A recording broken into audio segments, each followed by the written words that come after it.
Hello, welcome to Chemistry. My name is Jason. I'll be your teacher in this class, and my goal in these sets of lessons and this entire journey that we're about to embark on is to take you from absolutely zero knowledge of anything about chemistry and really take you step by step through all of the sequence of topics needed so that you can be very not only proficient in chemistry, but be confident, and more important than that, I really want to instill some excitement in you about learning this subject, okay?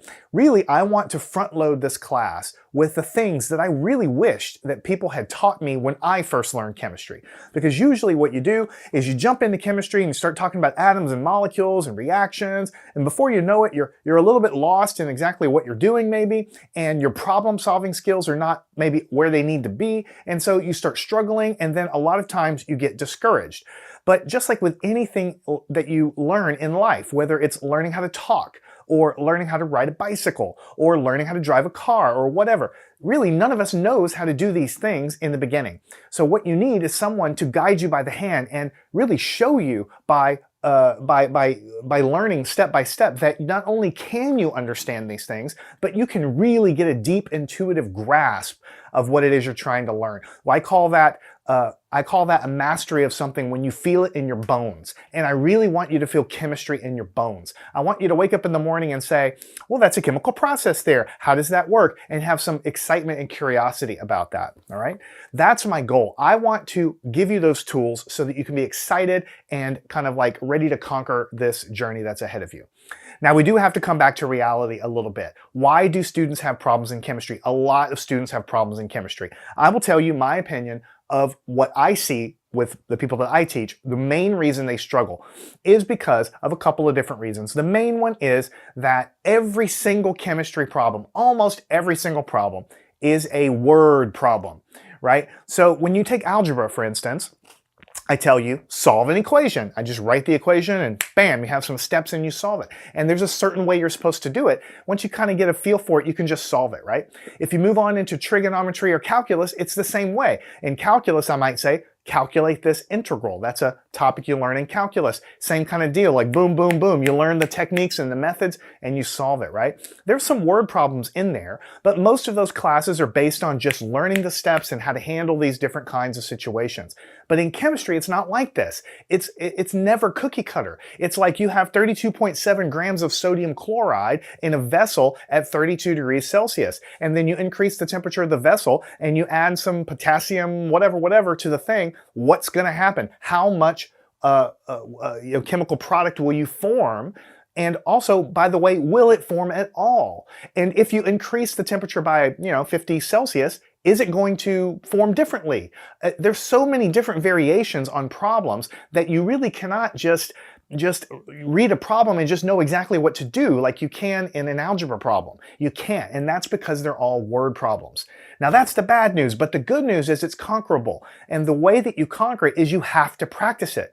There's really no way that you can do it without practicing. You have to read a bunch of problems. And you have to solve a bunch of problems. And after a while, you will know what's important in a problem. And you will know how to set it up. And you'll know how to put it together. That is the crucial thing, important thing, number one, about chemistry. Number two is that it all boils down to definitions. You see, if you don't know the definitions, you can't follow anything, right? So if I tell you you have a molecular mass of this, or if I tell you that you have a boiling point of this, or I tell you that you have an isotopic abundance of blah, blah, blah, well, if you don't know what those things mean, you can't do anything. So in the beginning of the class, we have to front load with some definitions. And I hate doing that because it kind of bogs us down a little bit. But you have to trust me, if we don't cut through these definitions of what atoms and molecules are, for instance, then later on, you're just going to be lost. And there's no reason for you to be lost because we can learn this. I promise you, I came from zero knowledge and we can all do it together. And I promise that's my goal here to help you with this. All right, why should we learn chemistry, right? Why should we? In my opinion, chemistry is one of the most accessible sciences. I love physics. I have a degree in physics. I've done a lot of physics in my life. I really have a lot of passion for understanding advanced physics. And I don't understand all of it, of course, nobody does. But I have a deep appreciation for that and I enjoy that. But the problem with physics is that once you get so far into it, like you study the magnetic field, of some, situation, or an electric field, or you study electromagnetic waves, right? Or you study whatever, some entropy of something, right? The problem is that once you get back past the basic physics, you kind of have a hard time visualizing what you're doing. You start studying black holes or something in the center of a star, like stellar fusion or something, and it's hard to visualize what you're doing. Advanced physics is very hard to visualize because you can't see it, and you can't touch it, and you can't taste it. And so it's hard for us to wrap our brain around. But chemistry is very nice because once you understand the basics of what we're doing in chemistry, then you can walk around your house and you can see chemistry everywhere. Literally everywhere you are interacting with something that someone has designed in a chemical way to benefit you and to serve some sort of purpose. Right? For instance, take something simple like a piece of plastic, like this pen here, right?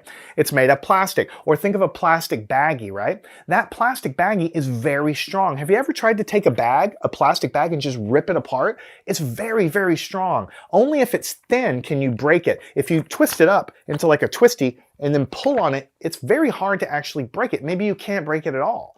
That's because the atoms that are joined together to make plastic are what we call polymers, and they are joined in very long chains that are very strong. And those long chains that are strong make it very, very, very hard to break, right? It kind of behaves as a microscopic kind of rope inside there, but also very flexible. See, plastic is very flexible, but yet it's extremely strong if you try to break it. And so we have a ton of uses for plastic, something you may take for granted, right?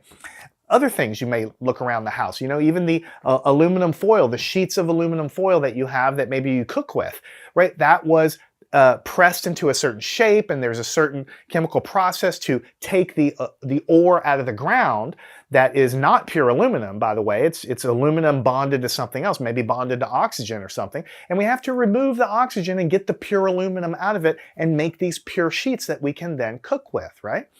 I can go on and on and on, all the way from simple things like this to the tip of the matches. If you take a match from your kitchen and strike it, if you look at the end of the match, there's the material that's on the end of that match. It's got sulfur in it, it's got some other stuff in it, and it's designed so that if you give it a little bit of friction and a little bit of heat, then that match burns. That's a chemical process someone designed to fit on the tip of a match inexpensively so that we could use it to make fire quickly.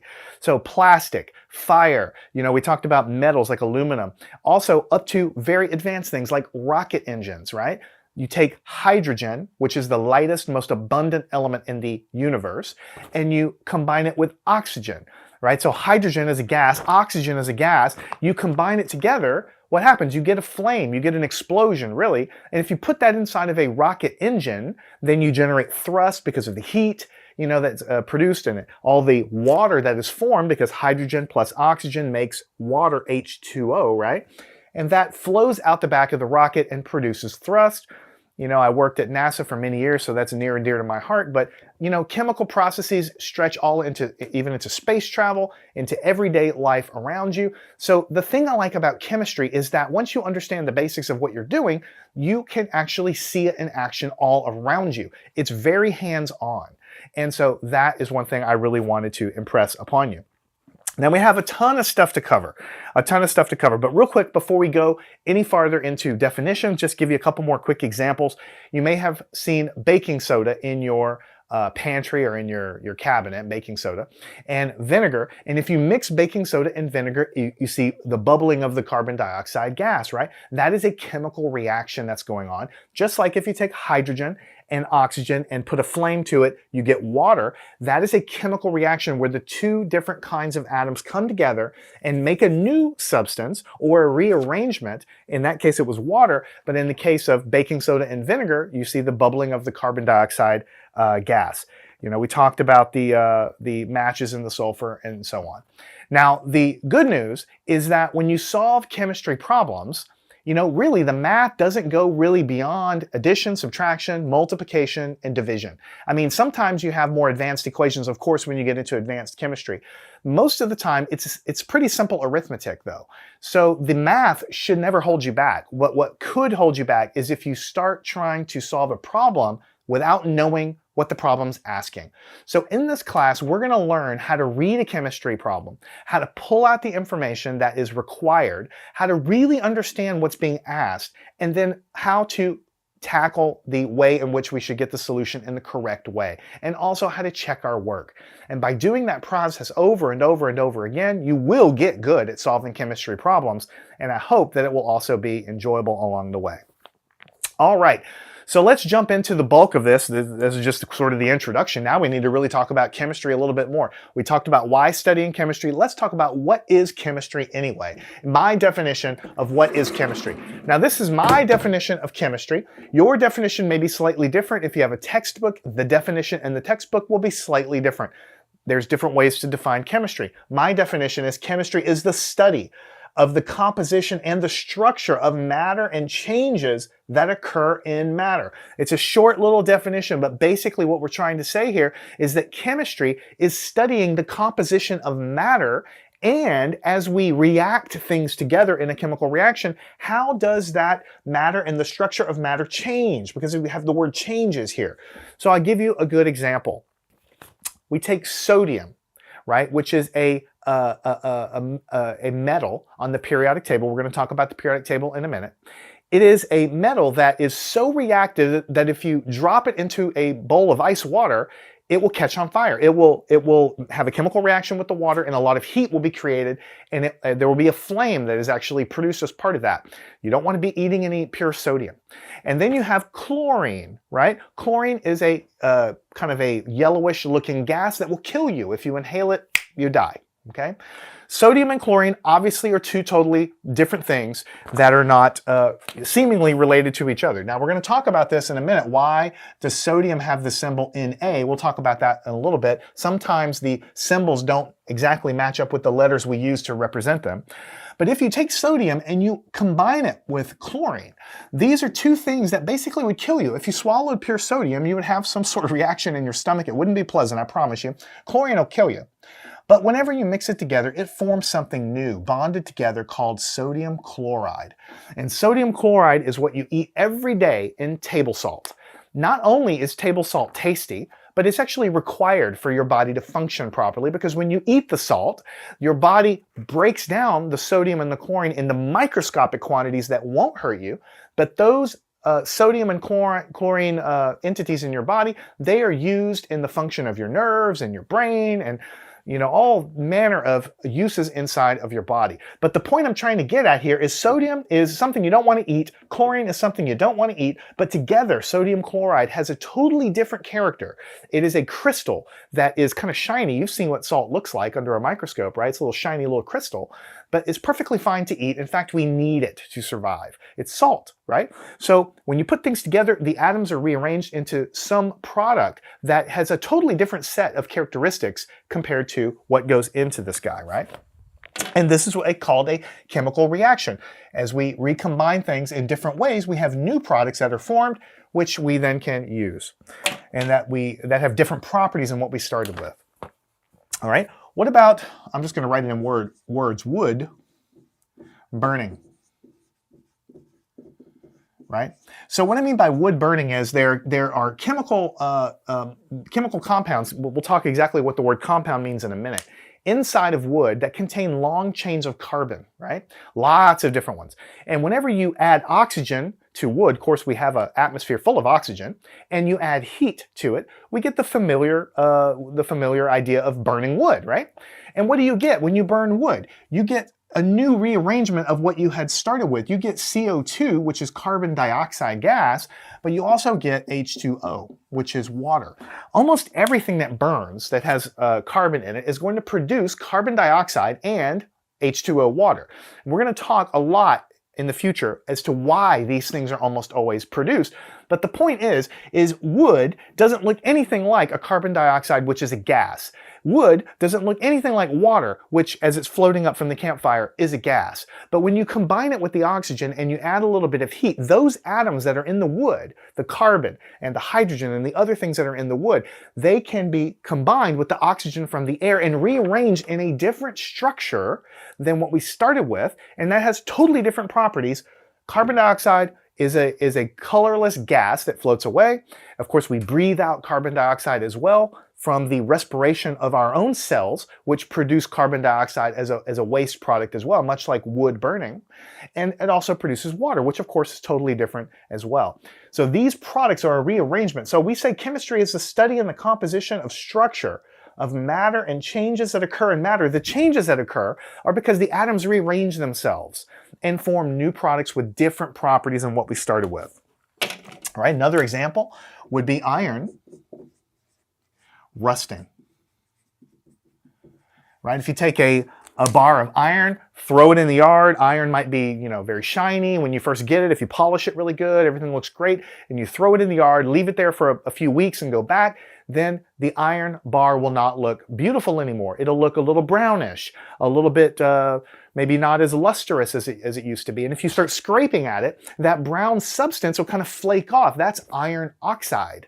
Right? That's the iron that has now been combined with oxygen to form something new, iron oxide. And that iron oxide is not strong and doesn't have the same properties as the pure iron. It is different properties because it's now combined with oxygen. So it's a rearrangement of the atoms, right?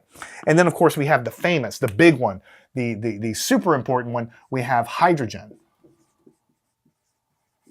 right? And then we add to it oxygen. Right? And of course we add a little heat, and what do we get? We get H2O. And this is rocket fuel. Hydrogen plus oxygen gives you water, and you also have heat that comes out of there, and the water is expelled out very forcefully, and so you have an explosion that's basically going on as well. All right? So that is what chemistry is. It's a rearrangement of these things that we haven't talked about yet, but they are atoms, and they are the most indivisible, I shouldn't say indivisible, they are the most elemental, fundamental thing that everything around us is made up of. And that brings us to our second definition. What is an atom anyway? It is the smallest elemental unit in a sample of matter that retains its identity. And that sounds weird. What does it mean to retain your identity? What I mean by that is a long time ago, people saw carbon dioxide, they saw water, they saw carbon monoxide, they saw sodium chloride, they saw all of the things that existed in nature, and they all look like completely different substances, right? Because water looks totally different than hydrogen and oxygen. And so obviously they thought they were totally different things. But after a lot of investigation, we figured out that everything around you, all of the very different things that we think are so different around us, are really just a rearrangement of these little, at the time they thought they were indivisible. We'll talk about that in a minute. But these small little indivisible things, which we call atoms. And now we know that there are about 100 different types of atoms. In reality, there's about 118 that we have created because the really heavy atoms are not really naturally occurring. We have to create them in a laboratory, and they don't last very long.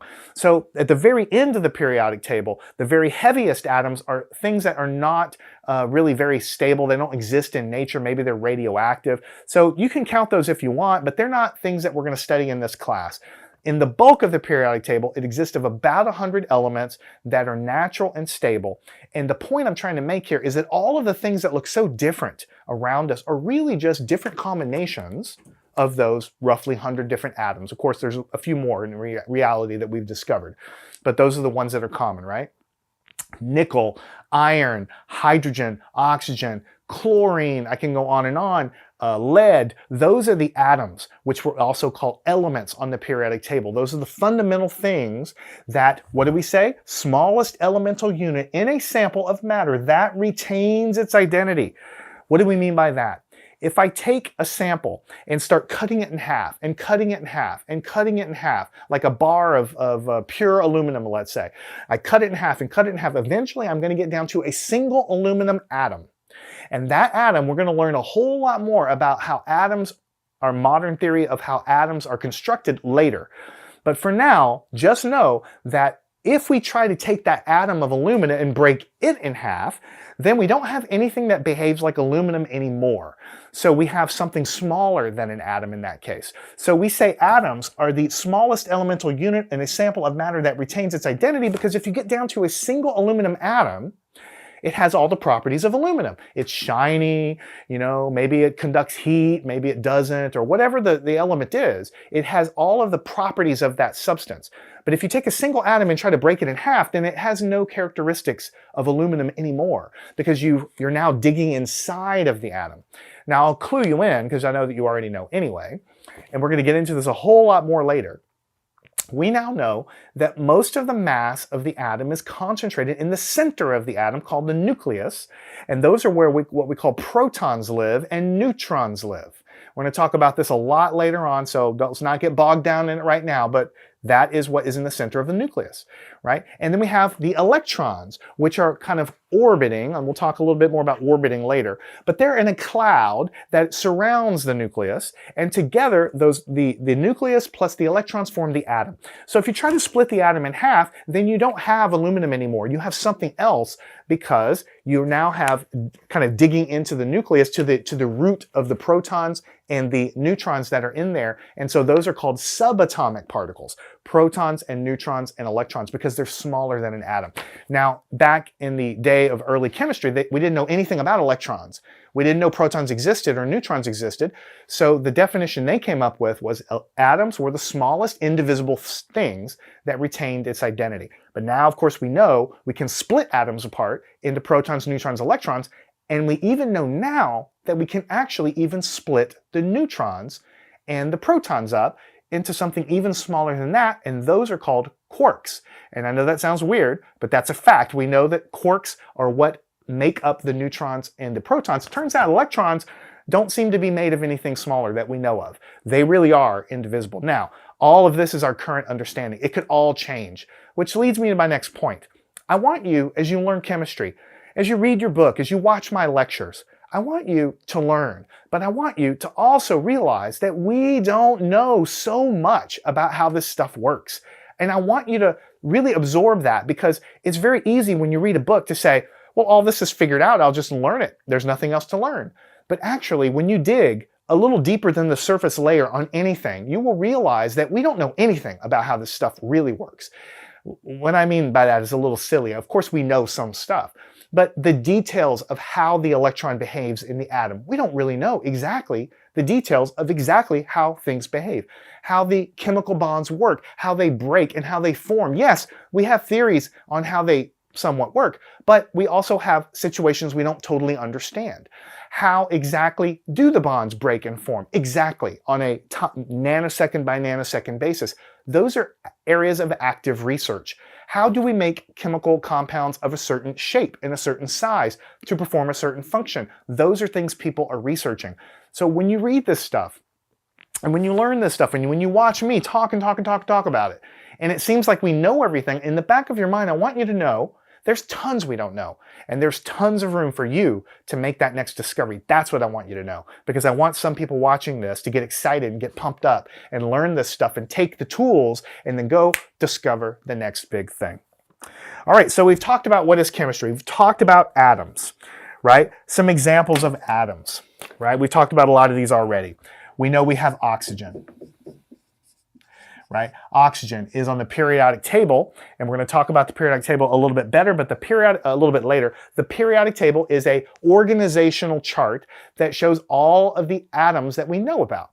And it's ordered, it goes in order of increasing what we call atomic number in the nucleus. So the nucleus contains the protons and the neutrons, and as we add protons in the nucleus, we get a different element. So hydrogen has 1 proton. Helium has 2 protons. And you go up the periodic table, as you add protons to the nucleus, you get heavier and heavier elements that are totally different characteristics. But that table is structured in such a way that makes doing chemistry easier. And we'll talk a lot more about that later. But we have oxygen. The chemical symbol of that is just the letter O. We have nitrogen. Chemical symbol for this, just N. So far it makes sense, right? O goes with O, N goes with N. We have carbon. Very important. C. In fact, I want to talk about carbon for a split second. You know, all life that we know about on this planet has carbon as a building block. And we're going to learn a lot about that later. The reason life is built on carbon is because carbon can bond to itself in ways that other elements can't. It can basically form 4 bonds at once, and that allows you to make very long, complex chains of carbon. And other elements can also bond in chains, but not quite as good as carbon can. There's other characteristics of carbon that make it where life it favors it, but that's the big one, that carbon can bond in ways other elements can't, and it can make longer chains. Now, the DNA molecule in your body, of course, is a carbon chain with all other things on there as well. It's not just carbon, it's other stuff too. But if carbon couldn't bond the way it could, then we couldn't have long chains of atoms, and you wouldn't have DNA, and then you wouldn't have life. So carbon is extremely important. In fact, it's so important that after you finish Chemistry 1 and Chemistry 2, we have an entire class, in fact 2 or 3 classes, that's called Organic Chemistry, that's only talking about the chemistry of carbon. Carbon atoms, carbon molecules. So we have an entire set of learning dedicated to learning about how carbon works, because it's so important for everyday, Earth and for life as we know it, and so on. Right? Now I do want to talk about another one here, iron. Now the chemical symbol for iron you would think would be F here, but actually, or you would think it would be I. Sorry, you would think it would be I for iron, but actually it's Fe. Now, most of the elements on the periodic table, we just pick the first letter or the first couple of letters to represent them. But sometimes the elements are totally different than the first letter, and that's because when they first started doing this stuff, they all worked in Latin. The scientists worked in Latin. So a lot of the symbols in the periodic table come from the Latin version of that material. So for instance, iron, Fe comes from the Latin, which is ferrous. Now, I'm not going to ask you or tell you to memorize, these Latin roots. I'm just letting you know sometimes some of these off the periodic table, they look a little bit weird. Another one would be sodium. You think sodium would be S or SO, but actually sodium is Na. And you have chlorine. You think chlorine would be CH, it's actually Cl. Right? So basically, the elements on the periodic table are going to be represented by a symbol, either a single letter or 2 letters, and sometimes the 2 letters correspond to the word, and sometimes the 2 letters come from Latin. So you're just going to have to eventually, through working with it, you'll remember the ones that don't exactly match the word that they come from. All right, so we talked about atoms, smallest elemental unit in a sample of matter that retains its identity, because if you try to split the atom up, then you're into the things inside.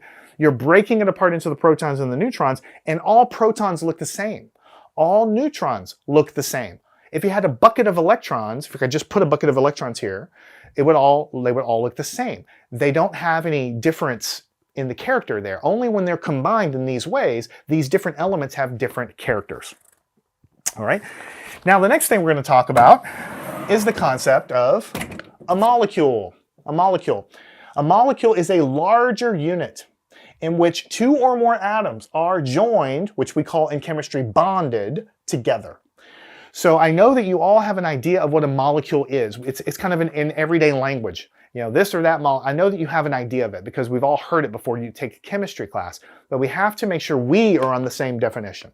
And in our definition, a molecule is when you take 2 or more atoms and you join them together into their own little unit where they float around together, kind of hooked together, because these things do in some cases like to bond together, like H2O, water. They're bonded together in a unit, and that unit is called a molecule. So it's a larger unit in which 2 or more atoms are joined, which in chemistry we call bonded, together. All right, so the most famous of this, of course, is if I can write H right, H2O, right? 2 atoms of hydrogen and 1 atom of oxygen. Other examples, carbon monoxide, carbon dioxide, CO2. So 1 atom of carbon, 2 atoms of oxygen joined together as a unit which can free float around by itself, which we call a molecule. Now molecules do not have to be different elements like this. Actually, we can have sometimes the same molecule bonded to itself. For example, if you take two atoms of oxygen and bring them together, they actually form a molecule called O2, oxygen gas, right? So you may have heard in the movies, in the hospital, they'll say, turn on the O2, the patient needs O2. Or sometimes if you watch NASA and rocket launches, they'll say, you know, the O2, we're ready to go with the O2 for, you know, launching the rocket. Because the O2 is part of the rocket fuel. It's actually what we call the oxidizer. But in any case, it's part of what goes into the engine to burn to make the rocket fuel. It turns out that atoms of oxygen really don't like to stay separated. They actually join up together and they form a molecule. They bond together in pairs, and that's why we have O2. So if you've ever heard of O2 gas, that is what that means, because they are not usually separated, they're bonded together, and we're going to learn exactly why oxygen likes to do that later. Not all atoms do it, but some do. This, of course, is a molecule. You can also have nitrogen, which also likes to bond with itself, N2. Hydrogen likes to bond with itself, so it actually forms a molecule of two hydrogen atoms which are clumped together, bonded together. Chlorine is another example. Chlorine likes to bond to itself as well. So these are all molecules, right? They're all molecules because a molecule is any time two atoms really come together and hook together like this and bond together. The whole concept of bonding we need to have a whole lesson on, because that's a whole bag of worms we got to talk about. There's a lot to understand about bonding. We don't even totally understand exactly how bonding works right now. If a chemist tells you, oh yeah, I know how bonding works, they're lying to you, because really we have our theories. It goes into quantum mechanics, right? Quantum chemistry, and we have equations that predict bonding, but the actual details of exactly how it happens, we don't understand all of those details, especially for more complicated molecules than these. That's why I'm saying there's always opportunities for someone else to make the next big discovery. All right? So we have molecules. These are when multiple atoms join together, you know, we can have the same atom bond to itself. These are still molecules. We can have different atoms come together, and these are just very simple molecules, but we can have molecules with 5 or 10 different atoms. We can actually even have molecules form a chain or even a ring. We can actually form a circle. You know, I told you carbon can bond in very neat ways. Carbon can actually take and bond itself into a circle. Different size circles, small circles with 5 or 6 atoms, and 10 or 20 circles. We're going to talk a lot about that later, especially if you take an organic chemistry class. So that is what a molecule is. And I think I want to talk just as an aside for a second before I jump into the next part of this, because after we talk about molecules, I want to talk about chemical reactions, right? And chemical reactions are really what all of chemistry is actually about. But before we get into this, I want to impress upon you something that I really wish someone had told me when I learned chemistry, because it's really the #1 thing that's going to make chemistry understandable for you right as you get past the surface layer. Most people can understand atoms and molecules, but when you get into reactions, you start trying to understand why they're happening and why they're not happening. Why should the reaction happen? Or maybe sometimes the reaction doesn't happen, and you start to kind of wonder why sometimes it happens and sometimes it doesn't happen. Well, let me tell you the punchline to this right now. I can't give you all the answers, but I can give you a big piece of the puzzle, and I can give it to you right now in lesson #1. All right, here it is. So you know that you have protons, which are positive, right? And you have electrons, which are negative. And you know that opposites attract. So by now you should have learned that protons and electrons attract each other. And like signs repel. So 2 electrons push apart, and 2 protons also push apart. All right? I hope that I'm going to blow your mind in a second when I tell you that this force of attraction between protons and electrons, we call it the electrostatic force. Electro because it's related to electricity because of charges. Static because there's no current flowing, but it's called electrostatic. So they're just sitting there, nothing's really happening, but they're attracting each other, right? So that big word, electrostatic, don't let it scare you. It just means electric force, right? The electric force that exists between 2 charged particles, like 2 protons or 2 electrons, or a proton and an electron, or a repulsive force between 2 electrons, that kind of thing. The electric force is millions of times stronger than the gravitational force holding me to the ground right now. I'm going to say that again because it isn't something that makes sense, and you need to absorb it because it really does govern all of chemistry. All of chemistry. And I do mean it governs all of chemistry. The electric force, the force between an electron and a proton, the attractive force that happens there, right? It's millions and millions and millions of times stronger than gravity. It is way stronger than we think of in our everyday life. And because it is so incredibly strong, then that is what is driving pretty much everything in chemistry, right? When you mix two things together, sometimes they don't react. And sometimes, in a different situation, different set of things you mix together, they do react to form something new.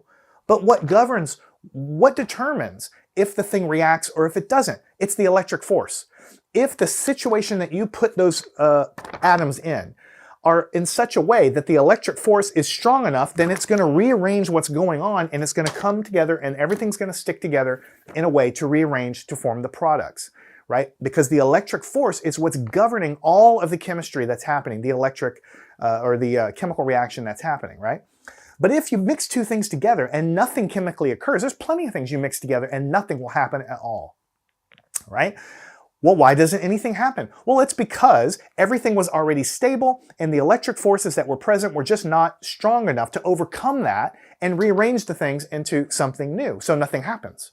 It literally boils down to that. In a few chapters from now, we're going to talk about properties of the periodic table. We're going to talk about how readily does an element donate an electron or give up an electron or take an electron, right? When does that happen? How readily does that happen? We're going to talk about the boiling point and the melting point of substances. We're going to talk about how often or how much energy does it take to take an electron from one atom and move it over to another atom, right? All of that stuff comes from the strength of the electric force, right? The strength of the electric force governs everything. It governs the properties of the atoms on the periodic table. How easily do they give an electron away? How much do they want to take an electron from someone else? All of that stuff is coming from how strong that electric force is. So later on, when we tell you the rules to try to figure out what's going to happen, because all of this chemistry is happening because electrons are being shared or transferred between the two things you're mixing together, and then things can be rearranged into a new set of products, right? But that transfer of electrons, the sharing of electrons that might happen, the rearrangement that might be happening to give you the product, it's all predicated on that electric force being strong enough to make it happen. And when it is strong enough to make it happen, then it happens. But if the situation was already so stable so that, you know, the electric forces there are not going to make any changes, then nothing happens. And all of those properties that we learn about a little bit later in the periodic table, they all come from understanding the strength of the electric forces. Because you got to remember, and I know we haven't gotten into it yet, but I know that you all know that in the center of all of these, atoms, we have little protons, right? Maybe you have more than one, right? Then you have maybe a couple neutrons that really don't have any charge at all. And then on the outside, maybe there's a couple of electrons. And we say that the electrons kind of go around and they kind of orbit. Now, there's a whole lot more to this. It doesn't really look like that, but that's the picture that we tell everyone to understand. And so we know that the protons and the electrons are attracting each other. And once you understand that the strength of that attraction is millions and millions of times stronger than gravity, then you can understand how all of the chemistry that you learn in this class is dominated by what that force is going to do. Now you might say, if it's so strong, why don't I feel it every day? I mean, I don't feel anybody pulling on me. Okay, well, the reason you don't feel it is because if you look at this atom and you zoom out, you're going to see two protons and you're going to see two electrons. So from 1,000,000 miles away, then you're going to see an equal and opposite amount of charge. And when you have an equal and opposite amount of charge, what happens if you add? Just think from algebra, +2, and this is -2, because these are negative. What do you have when you have +2 and you add to it a -2? You get 0. So anytime you have an equal and opposite amount of charges, then from a distance, far away, it looks completely neutral. It looks like 0 charge because everything cancels out. But you see, in chemistry, things don't cancel out, because in chemistry, if you bring two things together, one electron may get shared between the molecules, or maybe jump from one atom to another. Then you have a charge imbalance. Then things start moving around and try to attract and rearrange themselves into a more stable configuration. That's what's called a chemical reaction. But that chemical reaction is driven by the electrons that are moving and the forces that come about when electrons start becoming unbalanced and start moving around like that. And I know I went on and on and on about it, but I got to tell you this early on, because I could go 6 chapters in and then explain it to you, but then it's like, man, that would be a wasted opportunity for you to understand that this electric force is millions of times stronger than gravity. I'll leave you with one final thing before we move on. I'm standing here in front of this camera, but the energy in my muscles, right? Just standing here, I can jump off the ground. Just with the energy in my little tiny puny body, I can lift myself and remove myself from this planet. But consider that every atom on this planet is attracting my body with gravity. The Himalayas, which are on the other side of the planet, they're attracting my body because of gravity, right? The center of the Earth, thousands of miles away, is attracting my body. Someone on the other side of the planet, in their car, they're attracting. Every atom on this planet is pulling down on me. But yet, I am strong enough to push up and separate myself from all of that attraction with my little bitty muscle energy. That tells you that even though we kind of think as gravity as being strong, gravity is actually really weak, right? It's really not that strong at all. And when you do the math, which I'll do for you one day, you will find out that the equation that governs gravity, which I could write on the board, but I don't want to do it too early because we got to save some stuff for later, right? It looks almost exactly the same as the equation that tells you how two electrons repel, or how an electron and a proton attract each other. The equations look the same. They have the same force. They have the same form, I mean. However, the electric force is millions and millions and millions of times stronger, right? In fact, just to give you an idea of how much stronger it is, if you remember back from math, right? If you remember back from math, if you have 10 squared, that's 10 times 10, which is 100, right? 10 squared means 10 times 10 is 100. If you have 10 to the third power, that's 10 times 10 times 10, that's 1,000, right? If you have 10 to the sixth power, that's 1 million, right? So you see what's going on? Because the number that you have in the exponent, that's how many zeros you have here. So there's 6 zeros here because of this. But the electric force is actually 10 to the 39th power stronger than gravity. That is a 1 with 39 zeros at the end. Think about it, 1,000,000 is only 6 zeros after the 1. But the electric force is a 1 followed by 39 zeros. That's many, many, many, many, many millions of times stronger. The only reason we don't see it is because we have equal numbers of electrons and protons, so they cancel each other out. But in chemistry, they don't cancel each other out, because when one electron moves from one atom to the other, you have a charge imbalance, and that causes everything to move to find its more stable positioning, which leads to what we call, when we study this stuff, chemistry. That is why chemistry is happening. That is the stuff that you could spend the rest of your life studying if you really wanted to understand it in great detail. All right, so chemical reaction. Let's move on to chemical reaction, and then we're gonna wrap it up here.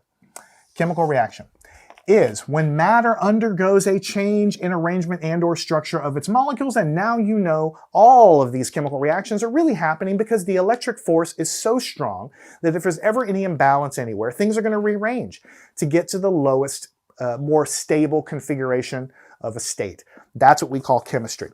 And of course, the big one, hydrogen, right, plus oxygen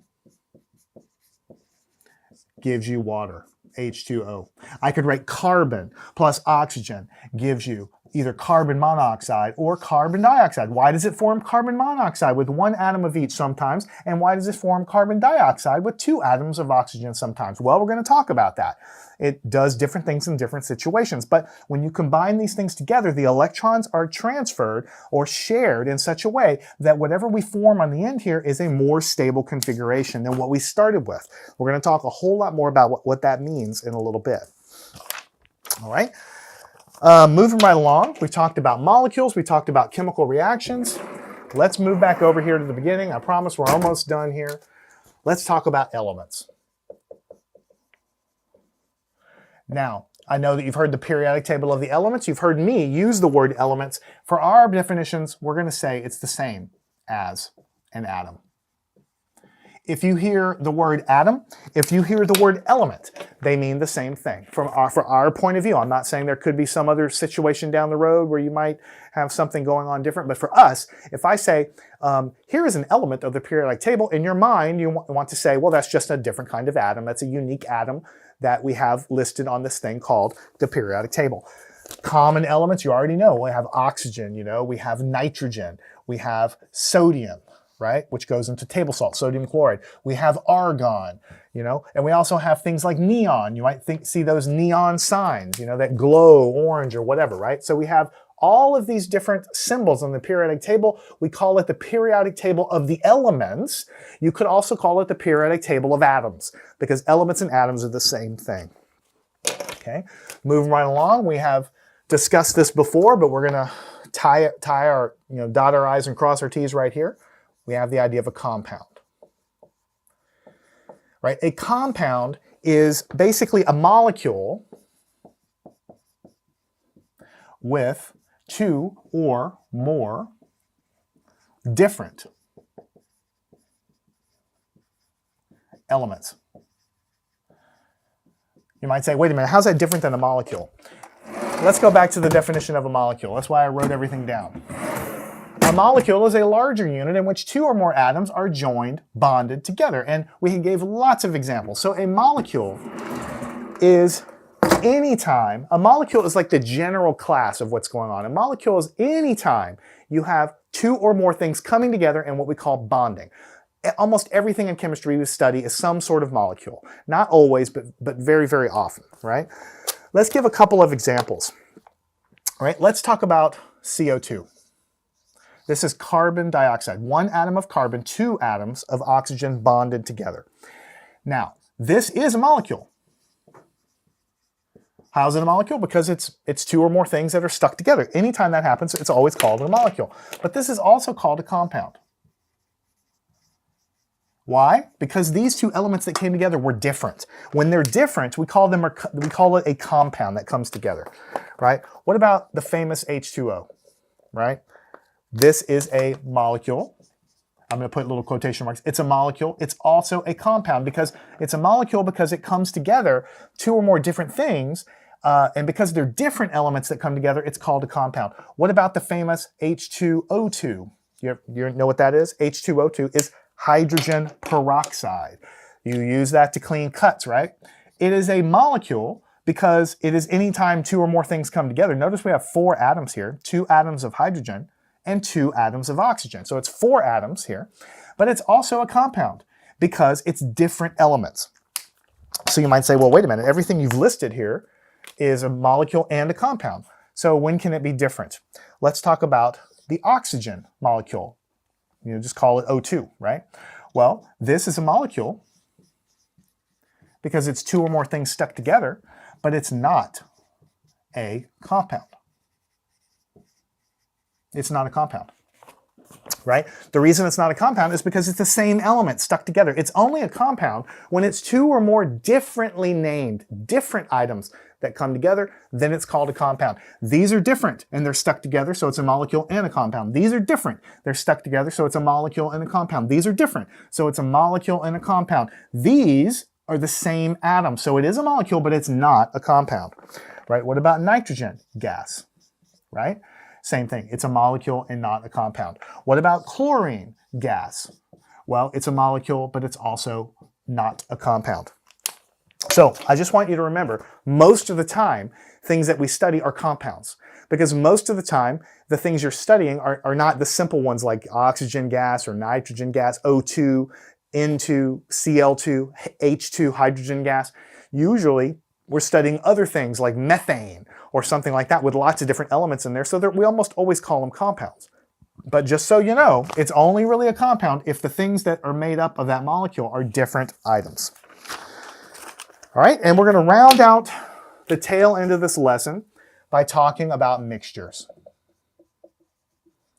Now, so far we've talked about chemical reactions. We talked about things coming together, rearranging their electrons, rearranging their atoms, and coming out with a new arrangement, which we call the products or the outcome of the reaction. So that's chemistry, right? But we also have this other thing that we want to compare it with, which we call a mixture. In a mixture, there's no chemistry happening at all. It's just taking two objects and literally mixing them together, but nothing chemically is happening. So I'm not even going to write down the definition of this because I think it's easy enough to understand. It's basically when you have two or more items or samples of things mixed together that where no chemical reaction is happening. So examples of this, of mixtures. Well, before I give you examples, let me give you examples of the different kinds of mixtures, and then we'll give specific examples, right? We have two different kinds of mixtures. The first one is a homogeneous mixture. Homogeneous mixture, right? Homogeneous. Homo means same. Homogeneous mixture means that the mixture that you have has the same composition everywhere. Same composition everywhere. Right? So examples of this, right, would be something like salt dissolved in water. In water, the salt is dissolved, and the salt it doesn't disappear. It's just in between all of the water molecules that are there. And whether or not you take a drink of water, the salt water from the top, or if you take a drink of the salt water from the bottom, it's going to taste the same saltiness, because once everything is evenly distributed and dissolved, then we have the same concentration of salt everywhere. So that's called a homogeneous mixture. All of these solutions like sugar in water, salt in water, other things dissolved in water, they're going to be homogeneous situations. If you take sand with rocks and pebbles and you mix it up really, really, really good and you have a very uniform situation, no clumping, that's what we call a homogeneous mixture. But we also have the situation where it's not homogeneous, we have heterogeneous mixture. We have the heterogeneous mixture. So homo means same, hetero means different. So different composition in the mixture. So what we see here when we have a heterogeneous mixture is it varies in composition. So here I'm going to put, as an example, I'm going to put beach sand.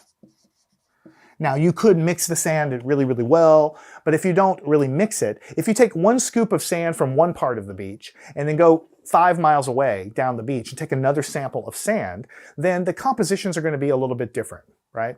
Because the sand on the beach has not been mixed thoroughly. It's just deposited by the ocean, so it's going to be a little different. You're still going to have similar things going on, but it's not evenly mixed or evenly distributed, so we call it a heterogeneous mixture. Another example would be like rocks and dirt.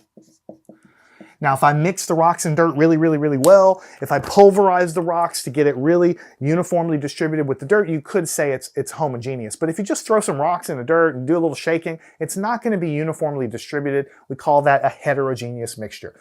So we have mixtures which nothing chemically is happening. We just have two or more species coming together and mixing.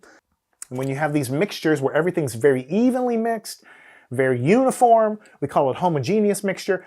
Any kind of solution where things are dissolved or homogeneous, and then you have the heterogeneous mixtures where things are just clumpy and not mixed very well at all. Now, I want to wrap up this lesson with a conclusion, and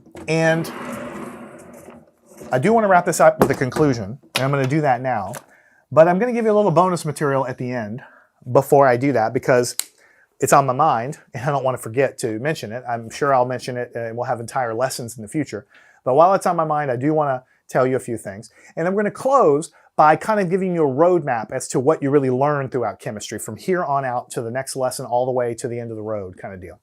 Before we do that, I want to go back to what we talked a minute ago. I talked about the electric force is millions and millions of times stronger than gravity. I keep harping on that because it really governs everything. It governs how the atoms how they start to share when they gain and lose electrons, and that leads to all the chemistry that we have.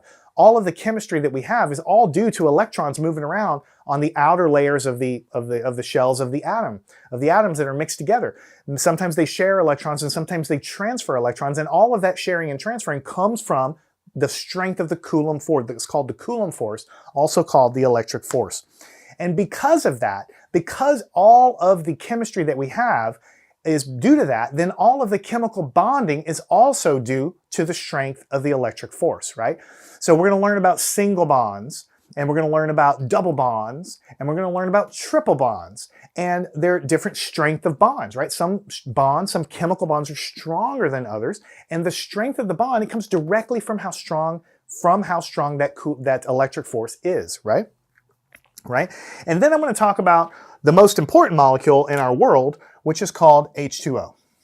Now, the way we write H2O is 2 atoms of hydrogen and 1 atom of oxygen. Now, later on, we're going to get into this a lot more. We're going to have entire chapters on this later. But the way this thing is written is, or the way this thing, if you could zoom in on a microscope and see one atom, you wouldn't see a little letter here, H2 and O. You wouldn't see that. You would see something like this. You would see the oxygen atom in the center, and these 2 hydrogens would be off to the side, but it wouldn't be in a line. It turns out that the water molecule is actually bent a little bit, and I'll explain why in just a minute. But here are the 2 atoms of hydrogen and the single atom of oxygen. And this line that joins from here to here, and this line that joins from here to here, shows the idea that the oxygen is bonded to the hydrogen. And when we say bonded, generally it means we're sharing electrons. So there's other situations, we'll talk about it later, but usually we're sharing electrons. You might say, why are they sharing electrons? Well, you can't get too far ahead of me here, okay? We got to go crawl before we walk. The reason they share electrons is all because of that electric force is so strong. That is why. If you really get down to it, that's why. And also, there's a lot of quantum mechanics, which is way beyond the scope of this lesson, that gets into why atoms bond with each other. But for now, we have to crawl before we walk, and these lines are representing a single bond from here to this hydrogen and from here to this oxygen. Now, why is it bent? We're going to talk about why it's bent. We're going to have an entire chapter trying to understand what molecules look like when we actually draw them out, if we could zoom in and look at them. And some of them have weird shapes, and water is a bent molecule, right? The other thing that I want to impress upon you is that not all atoms attract the electrons with the same strength. It turns out that oxygen is an electron hog. It loves to attract electrons. And when I say it loves, I don't mean that it has a personality. I mean that the electric force is stronger on the oxygen to pull the electrons closer to it. So because of that, see, this line represents a sharing of the electrons between the hydrogen and the oxygen, and a sharing here between the oxygen and the hydrogen. But since oxygen is so much stronger at pulling the electrons that are here, they're actually not in the shared electrons are not like in the middle. They're pulled a little bit closer to the oxygen. These shared electrons here, they're not in the middle, they're pulled a little bit closer to the oxygen. So because of that, the oxygen has a little bit of a slight negative charge. And this little symbol is a Greek letter delta. It's a delta, and I don't care so much about what symbol you use. I just want you to focus on there's a minus sign here. And because the electrons are pulled this way and pulled this way, the oxygen, which normally would have a 0 charge, it's pulling the electrons a little bit closer towards it. Why? Because of the electric force. If you ever ask why in chemistry, it's almost always because of the electric force is so strong, okay? And because it's unbalanced and it's unequal in the sharing, then there's a teeny tiny more negative charge around this oxygen. And because of that, there's a teeny tiny a positive charge around this hydrogen, and a teeny tiny bit of a positive charge around that hydrogen. Because you remember, when these come together, the hydrogen has its own electrons. This hydrogen has its own electron. These oxygen has its own electrons. When they come together, they share. You would think they would share right in the middle, so they're equally shared between the two. However, oxygen pulls the electrons a little closer, and it pulls these electrons a little closer. So if you zoom out and look at it, it appears that the oxygen has a slightly more negative charge than these hydrogens, which have a slightly more positive charge. So don't worry about the Greek symbol. Focus on that the hydrogens are very slightly positive, and the oxygens are very slightly negative. So normally, we don't talk about this for about 5 chapters in the chemistry, or 6 or 7 chapters.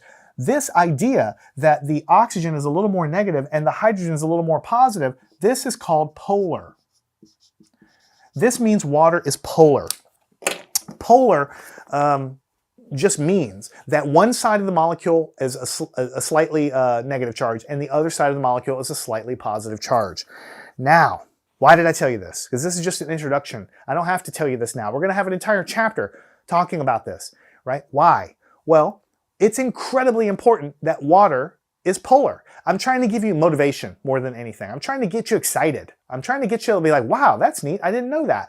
Well, all the water you drink is very slightly negative on the oxygen and very slightly positive on the hydrogen. Now, why do we care about that?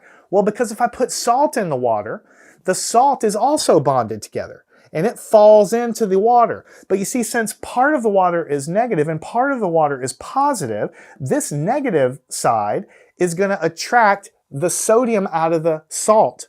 And the details don't matter, but one side of the oxygen is going to attract one side of the salt, and the other side of the hydrogen side of the water is going to attract the other side of the salt, the sodium chloride, and it's going to pull the sodium chloride apart. What does you think that means when sodium chloride gets pulled apart? It means it dissolves.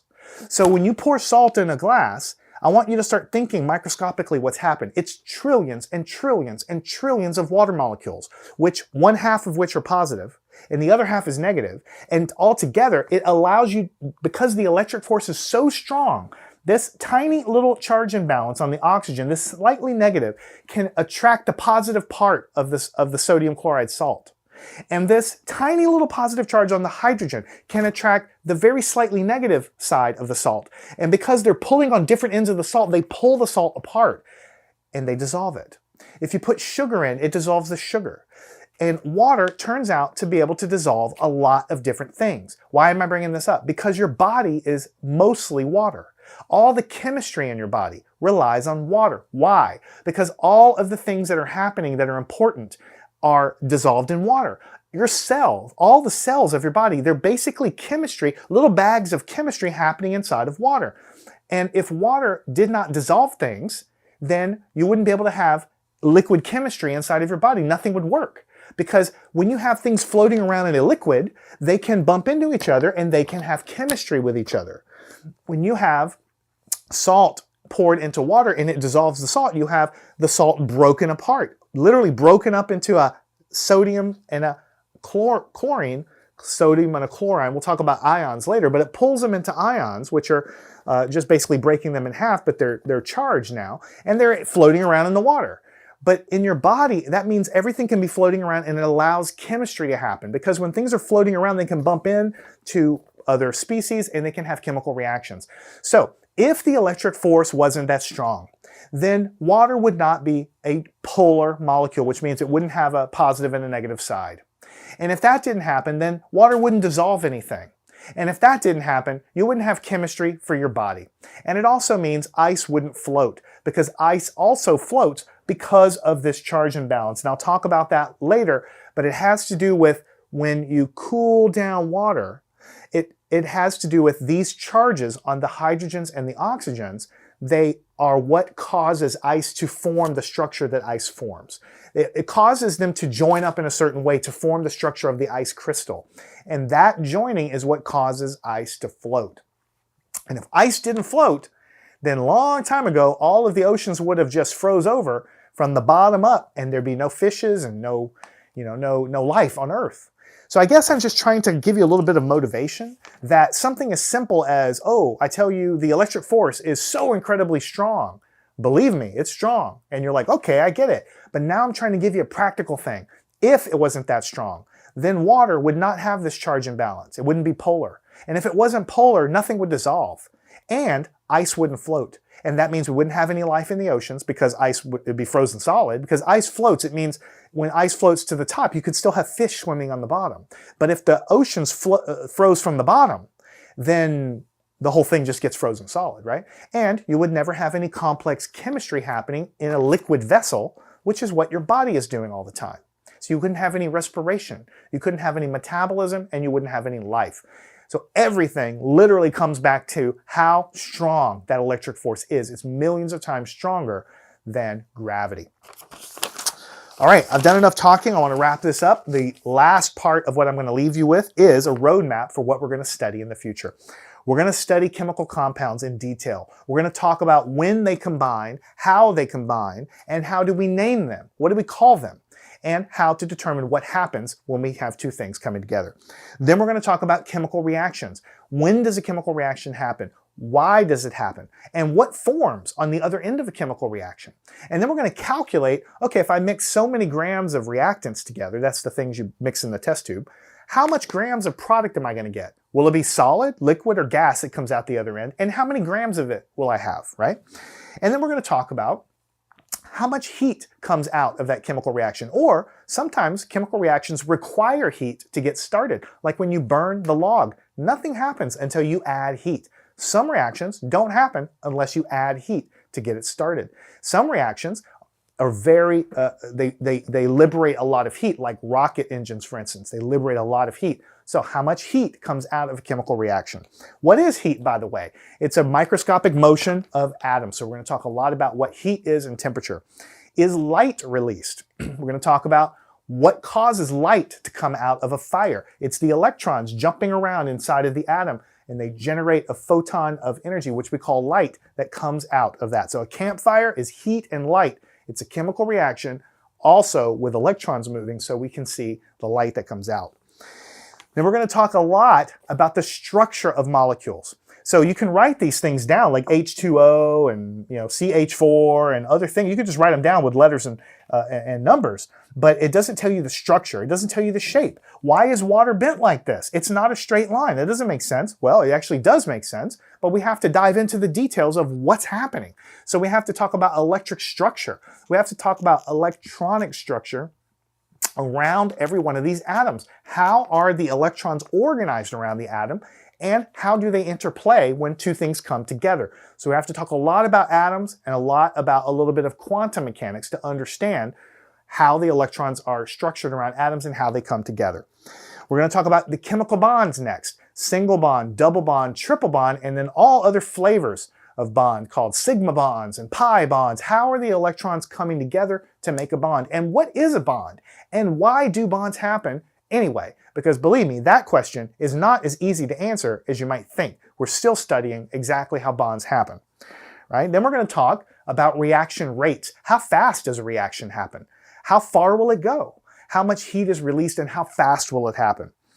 And then we're going to talk about gas laws, solid, liquid, and then we have the gas phase where we're going to have, what happens when you compress a gas? What happens when a gas expands? What kind of chemistry can you have with gases, if any? Right? And then we're going to talk quite a bit about solutions and intermolecular forces between the atoms and solutions. And then at the very end, we're going to talk a lot about quantum chemistry. In fact, you can go beyond this chemistry class to study an entire career in quantum chemistry. And that's all about what is happening around that atom. Why do the electrons behave the way they do? What is an electron anyway? And let me clue you in. An electron is not what I drew on the board. You see, a teacher told me a long time ago, my favorite teacher I've ever had in my life in university, he told me education was a series of lies.